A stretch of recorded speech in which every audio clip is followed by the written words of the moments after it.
In medieval Europe, being accused of witchcraft could cost you your life. But here in Odevater, there was one place where you could fight back, with something surprisingly simple, a scale. This is Museum de Heksenbug.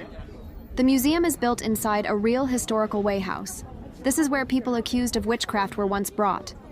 The wayhouse dates back to the late medieval period, and the famous scales here were already in use by 1482. And yes, this is the actual scale that gave people something almost unheard of in witch trial history, a fair test.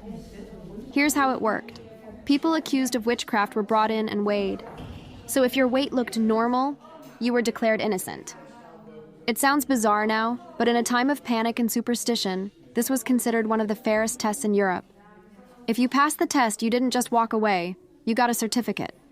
And because of that reputation for fairness, people came from all over Europe.